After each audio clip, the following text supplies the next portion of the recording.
It is estimated that the Do-24 rescued 12,000 people during its operational career. The Dornier Do-24 was a multi-role, center-hulled seaplane designed for maritime patrol and search and rescue and produced 313 examples between 1937 and 1945. It was designed to meet the demand of the Koninklijke Marine, the Dutch Navy, for a new seaplane to replace the Do-Val in the Dutch East Indies. It was one of the few Dornier aircraft not to use the classic tandem-mounted engine configuration in a tractor-pusher configuration, using a more classic solution where the engines were mounted in nacelles directly on the wing. Initially, the three engines used were US-made Wright R1820F52 Cyclone radials, selected to meet Dutch specifications, which required the same type of motorization as the Martin 139s. Later, on the recommendation of the German authorities, the BMW Bramo 323 R2 engines were opted for, manufactured in Germany and capable of delivering 1,000 horsepower.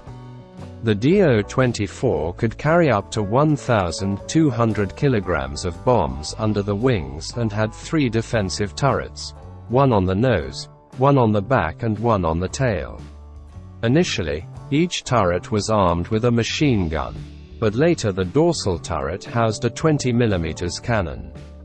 It was one of the few Luftwaffe aircraft to be equipped with a tail turret. Before June 1940, 37 examples were sent to the Dutch East Indies. However, with the German occupation of the Netherlands, where it was manufactured, the Germans showed interest by requisitioning all other aircraft ready for shipment and ordered more. This was because the seaplane demonstrated excellent emergency capabilities at sea, far surpassing both the previously used Heinkel HE-59 and the Blohm & Voss BV-138, which, with its steep hull walls, proved to be totally unsuitable for this purpose.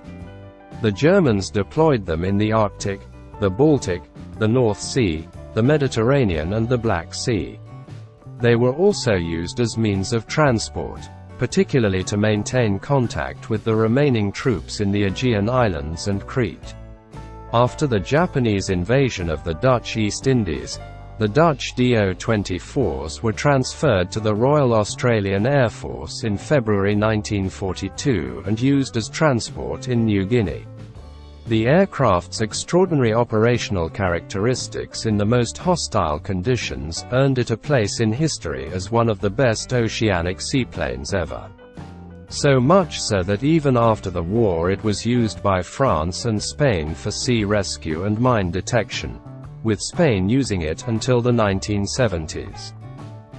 In 1982, an experimental program by the German Federal Ministry converted a Do-24 into an amphibious craft called Do-24 ATT.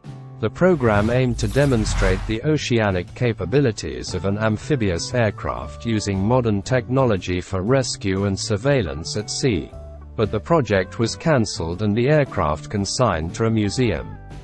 In February 2004, Iron Dornier, grandson of Dornier's founder, Claudius Dornier, decided to restore the Do-24 at and make a round-the-world flight in it, retracing his grandfather's epic 1931 tour aboard a Do-X. The aim was to raise awareness of the plight of children in the Philippines and to raise funds for UNICEF. The journey, which lasted 8 months and 24,000 miles, passed through 25 countries on 5 continents. Irene Dornier and her crew crossed oceans, deserts and mountains, encountering different cultures and peoples. The feat was a great success, garnering widespread media coverage and raising more than $1 million for UNICEF. The Dornier Do-24 was an iconic seaplane with exceptional sea rescue capabilities, saving some 12,000 people during its operational career. Its adventurous history has made it an aviation symbol with an indelible mark on history, testifying to its versatility and value beyond its active service.